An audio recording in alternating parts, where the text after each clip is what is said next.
Kata Epikuros, ya untuk hidup tenang adalah mari hidup dengan tanpa kecemasan. Yang biasanya kecemasan itu sumbernya pikiran kita. Ada banyak ketakutan yang tidak perlu. Ada ndak yang sekarang masih semester 1 tapi sudah khawatir besok saya bisa ndak ya jadi suami yang baik? Saya ndak bisa masak, gimana ya nanti suami saya protes ndak ya, padahal masih semester 1. Ini yang disebut ketakutan yang tidak perlu. Dan kita sering mengalami ini. Gimana kita bisa hidup tenang? Pikiran kita serba takut.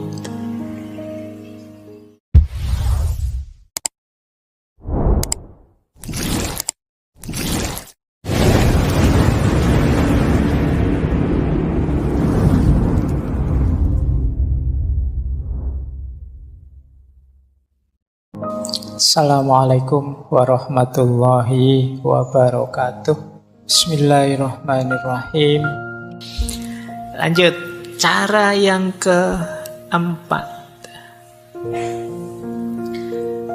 Kata Epikuros, ya untuk hidup tenang adalah mari hidup dengan tanpa kecemasan.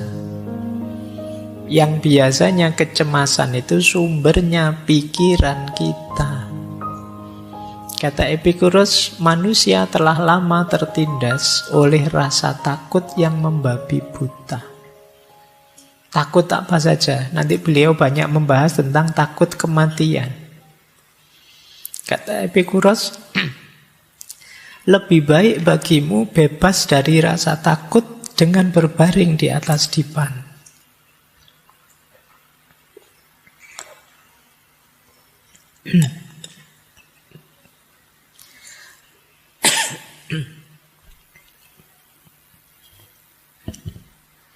Sebentar.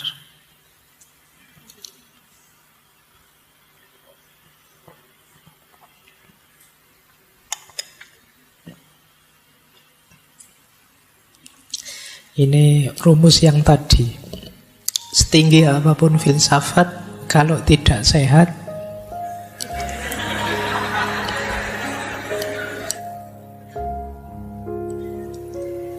tidak ada gunanya. Baik, kita lanjutkan. Lebih baik bagimu bebas dari rasa takut dengan berbaring di atas dipan daripada punya sofa emas dan meja mewah namun penuh dengan masalah. Kita hari ini banyak ketakutan-ketakutan yang tidak perlu. Antara lain karena banjir informasi yang menyerbu kita. Pikiran kita sekarang aneh-aneh.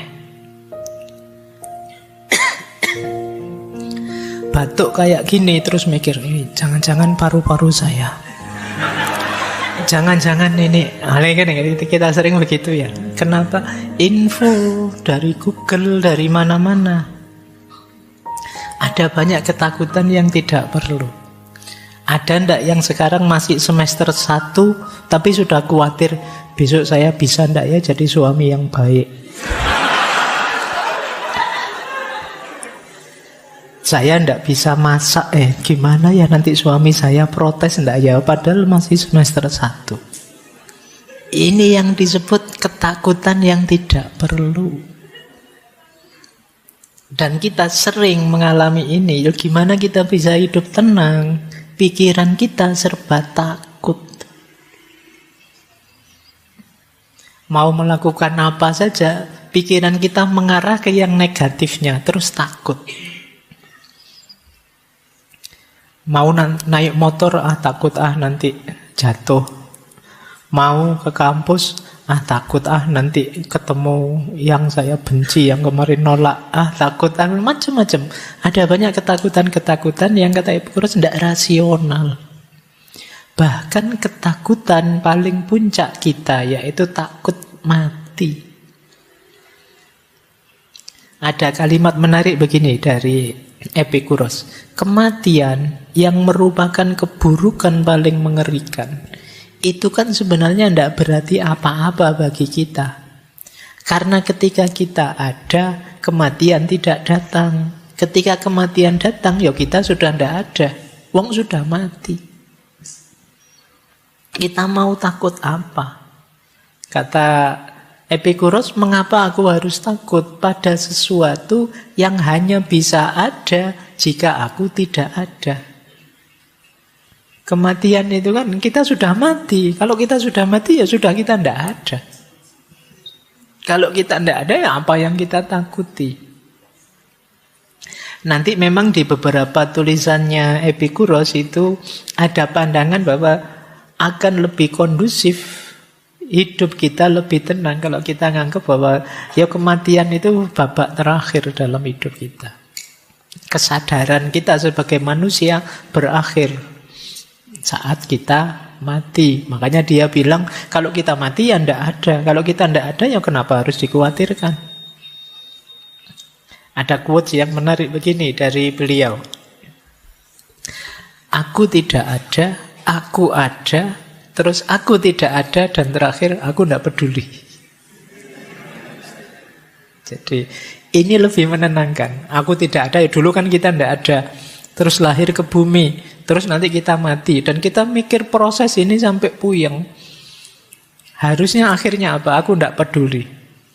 Sudahlah, yuk menikmati hidup saja. Kalau memang waktunya mati datang, ya mati sajalah. Tidak apa-apa, memang sudah waktunya. Jadi ini kan kepastian yang tidak bisa kita elakkan. Ya sudah, kalau kita pas ngalami itu kan juga kita sudah mati.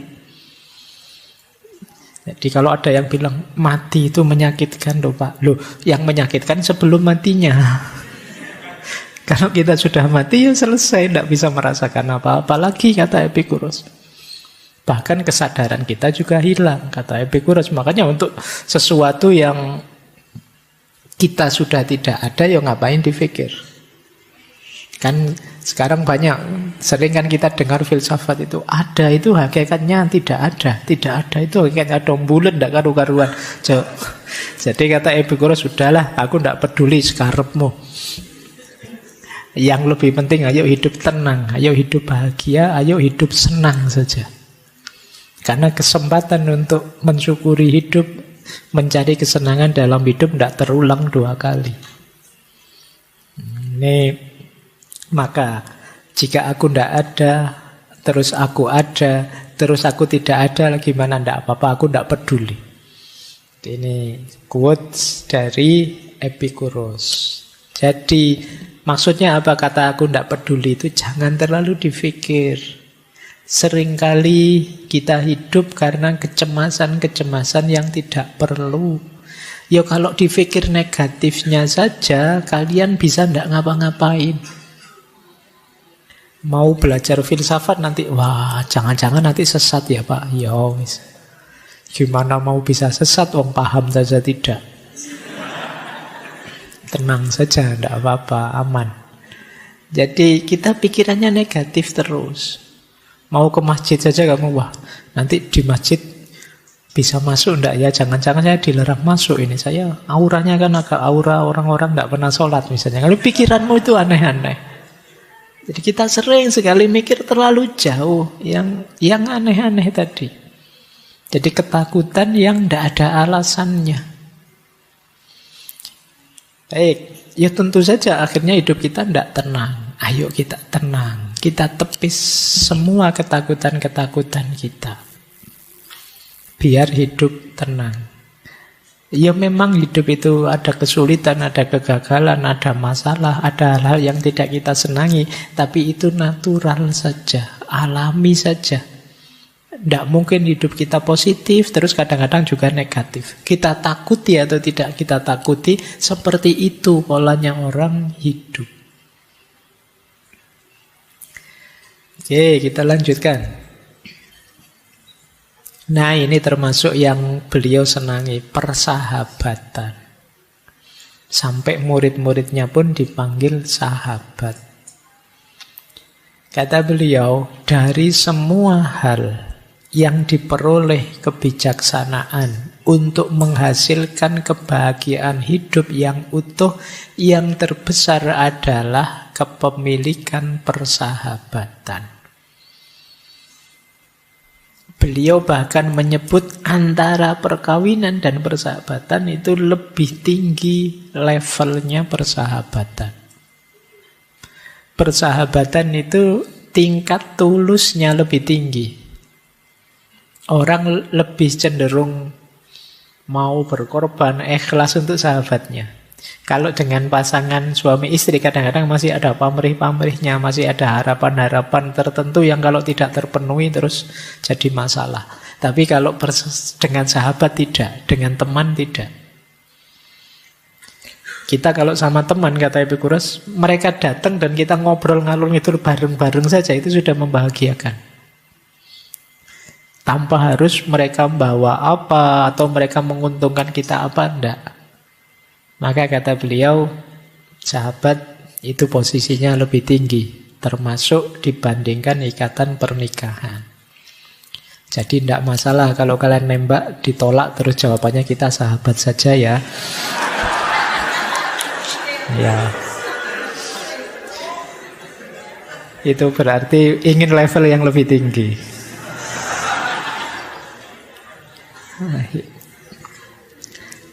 Apa manfaatnya sahabat? Anda tidak akan mengembangkan keberanian dengan menjadi bahagia dalam hubungan Anda setiap hari. Anda akan mengembangkannya dengan bertahan hidup dalam masa-masa sulit dan menghadapi kesulitan. Jadi bersama-sama dengan sahabat, bareng-bareng kita menempa diri. Jadi tidak sekedar dalam senang, tapi ketika menghadapi kesulitan. Bahkan itu kalimat terakhir itu menarik. Bukan bantuan teman-teman kita yang membantu kita, tapi keyakinan bahwa mereka akan membantu kita, itu sudah menenangkan. Saya mungkin kalah, mungkin jatuh, mungkin hancur, tidak apa-apa. Saya punya teman-teman yang apapun situasi saya, dia siap menerima saya. Ini membuat kita mantap, tenang. Jadi itu gunanya sahabat. Makanya ini mungkin agak kontras dengan yang di depan tadi, ingin hidup uzlah, tapi seandainya berinteraksi dengan orang, berinteraksilah dengan para sahabat. Ada quotes menarik bisa kalian pakai dari dia. Kita harus mencari seseorang untuk makan dan minum sebelum mencari sesuatu untuk dimakan dan diminum. Itu menarik ya, jadi cari sahabat. Jangan makan sendiri. Ya ajaklah teman. Kata Epikuros, makan dan minum tanpa teman itu sama saja dengan melahap seperti singa dan serigala. Singa dan serigala itu kan kalau makan ya kan tidak mikir ajak-ajak teman. Beda dengan binatang tertentu ya kalau makan bareng-bareng. Nah, ini quotes untuk para sahabat. Kalian jangan tenang saja kalau makan ada sahabatmu ya diajak makan. Siapa tahu dia bisa nraktir kita. Nah, lumayan. Jadi kalau dalam Islam itu kan ada cerita Nabi Ibrahim itu ya, yang beliau tidak pernah.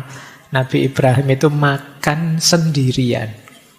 Kalau beliau mau makan kok pas sendirian, dia akan keluar rumah nyari orang yang bisa diajak makan bareng. Ini manfaatnya besar kalau kata Epikuros. Karena sahabat dan teman inilah yang nanti membackup kita, mendukung kita, siap menerima kita apapun kondisi kita. Ya cirinya sahabat itu sebenarnya ya tidak perlu diperintah begitu, ya otomatis sudah. Kalau sama teman kok lagi nongkrong pengen makan kan, ayo makan. Ada ndak di sini yang lagi ngobrol-ngobrol pengen makan, terus nyari-nyari alasan sebentar ya saya ada urusan terus pergi makan sendiri. Berarti belum sahabat. Kalau sahabat itu mesti ngajak makan. Nah ini nanti setelah ini paling kalian waspada itu kalau ada temennya tiba-tiba bilang kamu sahabatku kan gitu. Nah ya, itu alamat itu sebentar lagi. Oke, ya paling sebentar lagi 100-100 ada kan ya itu. Baik. Oke, jadi persahabatan jadi kunci tenangnya hidup. Ketika kita sadar bahwa apapun yang terjadi akan ada orang yang mendukung kita, kita akan merasa nyaman. Hidup rasanya lebih tenang. Karena kalau kita merasa sendirian, itu juga kita insecure juga. Kalau nanti ngalami harta tentu tidak ada yang mendukung, ya tidak ada yang menghibur, tidak ada yang membantu mencari solusi, juga hidup ini rasanya pahit. Kita lanjutkan. Nah, tadi yang kelima, ini sekarang yang keenam. Yang natural saja dalam hidup, jangan terdistraksi oleh kerumunan-kerumunan. Kata Epikuros, saya tidak pernah ingin menuruti kemauan orang banyak. Kenapa? Karena apa yang saya tahu mereka tidak setuju. Dan apa yang mereka setuju, saya tidak tahu. Karena orang banyak itu sulit. Kalau kita ingin menuruti orang banyak, yang satu bilang A, kita mau ke A, nanti yang lain bilang B. Ini kayak kemarin kita di herd mentality. Jadi mari kita penuhi saja keinginan kita, mungkin sambil didukung, sambil bekerja sama dengan para sahabat kita tadi. Tanpa harus kemudian kita berpretensi untuk menuruti kemauannya semua orang. Karena itu tidak mungkin. Teman-teman akan kelelahan kalau tiap hari gaya hidupmu adalah jangan sampai ada orang ngeritik saya. Atau saya harus memuaskan semua orang. Karena ini sesuatu yang tidak mungkin. Itu kan kayak dulu loh waktu kita ada di sesinya Nasruddin itu loh. Yang dia sama anaknya naik keledai. Itu kan terus jadi pontang-ponting dia karena mendengarkan orang yang suaranya beda-beda. Waktu dia keluar rumah, Nasruddin di atas keledai, anaknya di bawah. Terus orang komentar, orang tua kok tidak tahu diri. Anaknya disuruh jalan, dia enak-enakan naik keledai. Bingung dia. Terus anaknya yang disuruh naik. Orang ganti komentar, anak durhaka. Dia di atas keledai, orang tuanya dibiarkan jalan. Itu bingung. Nanti akhirnya sudahlah nak, kita naiki berdua saja. Orang komentar, keledai sekecil itu kok dinaiki berdua. Tidak mikir apa ya? Susah lagi. Akhirnya dua-duanya turun. Dituntun saja nak keledainya. Orang juga komen, bawa keledai kok ya dua-duanya jalan kaki, kok bodoh banget. Susah. Akhirnya sudah nak, ayo keledainya digotong aja berdua. Itu kalau kalian mendengarkan komentarnya orang. Hari ini kan kita sering digelisahkan itu. Kalian mungkin posting apa, terus orang komentar aneh-aneh banyak sekali. Ada saatnya terserahlah orang mau komen apa, yang penting menurut saya ini baik. Karena kadang yang komen juga iseng saja kok. Ngapain kita ambil hati sedalam itu? Nah, bagian dari ketenangan hidup adalah kita menyadari momen ini. Jadi biasa saja, natural saja, jangan terdistraksi oleh kerumunan. Kata Epikuros, jika kamu membentuk hidupmu sesuai dengan kodrat hidup yang alami saja, maka kamu tidak akan pernah miskin. Tapi jika kamu mengikuti pendapat orang lain, kamu tidak akan pernah kaya. Karena kamu akan kerepotan sekali melayani mereka semua. Ini rumus ya, pokoknya ini rumus-rumus hidup tenang. Ini rumus yang ke-6. Sekarang rumus yang ke-7. Setiap orang pasti punya prinsip, punya nilai. Maka di antara sumber tenangnya hidup adalah kita mampu menegakkan nilai-nilai atau prinsip-prinsip hidup kita. Kok kita punya idealisme dan belum mampu menegakkannya, itu hidup kita belum tenang. Orang tenang itu kalau ada nilai ya mampu menjalankannya. Kayak kalian misalnya yang muslim ya meyakini sholat itu wajib. Maka ketika kalian bisa menjalankan sholat sudah tenang. Kalau belum mampu menjalankan sholat kalian masih gelisah. Maka ketenanganmu antara lain terjadi kalau kalian bisa menegakkan nilai hidupmu. Mungkin kalian punya nilai kejujuran. Begitu kalian bohong pasti kalian tidak tenang. Karena nabrak dengan nilai yang kalian yakini. Jadi ketenangan itu akan lahir sesuai dengan kesungguhan kita menegakkan nilai. Makanya ini tadi yang quote sempat kita kutip itu loh. Tidak mungkin hidup senang tanpa bijaksana, baik, dan adil. Dan tidak mungkin hidup bijaksana, baik, dan adil tanpa hidup yang senang. Jadi kesenangan, ketenangan itu bersyarat penegakan prinsip dan nilai. Beliau juga punya quotes begini, kesenangan itu tidak jahat, tapi cara menghasilkan sebagian kesenangan itu ada yang mengakibatkan masalah yang besarnya berlipat-lipat daripada kesenangan yang diperoleh. Jadi wajar saja orang mengejar kesenangan, tapi kalau kita mengejar kesenangan itu dengan mengabaikan nilai, prinsip yang kita yakini, disitulah maunya kita kesenangan, tapi jatuhnya bisa kebalikannya. Jadi, keinginan kita, ayo kita penuhi, tapi tetap tidak mengabaikan nilai. Karena kalau kita mengabaikannya, kita mungkin tidak ketemu dengan kesenangan, malah ketemu dengan masalah.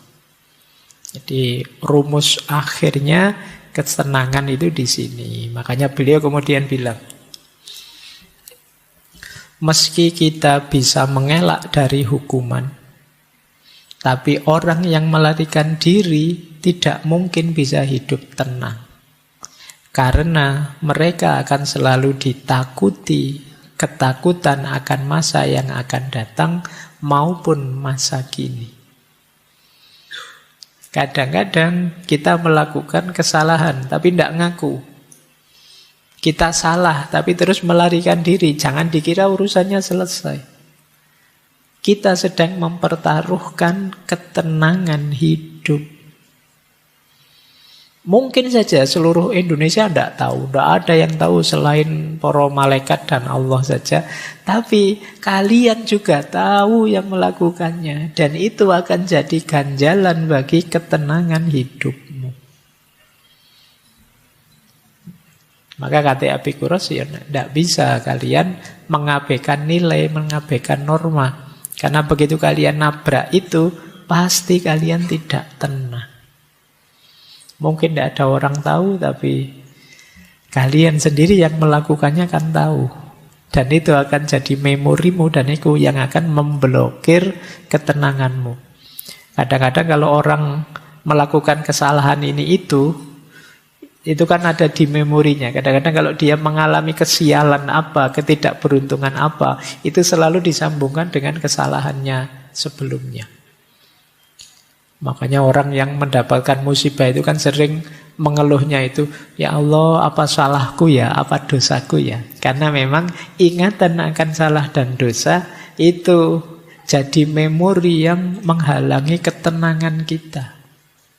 Kita was-was terus, jangan-jangan salahku, dosaku ini nanti terbalas dengan hal yang lebih pahit, lebih buruk. Jadi ketika kita mengalami kepahitan itu kita sambungkan dengan ingatan kita akan dosa dan kesalahan kita. Nah, jadi kalau ada teman-teman ini, kita semua kan kadang punya aib yang ingin kita tutupi, punya dosa yang tidak ingin kita ceritakan ke siapa-siapa. Tapi jangan lupa, kalau kita tidak ingin bersih-bersih diri, kita hanya menyangkal saja dosa itu, salah itu, ya pada saatnya kita sedang mengorbankan ketenangan kita. Hidupmu tidak akan tenang. Ini mungkin teori yang banyak dipakai di drama-drama itu kan, kalau pas gegeran Ya kamu menzolimi aku sampai segininya, tunggu saja, ingat-ingat saja. Kamu tidak akan tenang hidupmu. Karena memang kesalahan dan dosa itu membuat kita tidak nyaman dan tidak tenang. Baik, saya kira itu dulu ya teman-teman, pelajaran tentang hidup senang dan hidup tenang. Jadi ternyata gaya hidup hedon versi Epikuros itu tidak seperti bayangan kita, yang orang hanya nyari senang saja, melampiaskan hasrat dan hawa nafsu saja. Ternyata ada banyak rumus biar ketika kesenangan kita dapatkan, ketenangan juga mengikutinya. Jangan sampai kita sudah senang-senang tapi pahitnya sampai akhir hidup kita tidak tenang.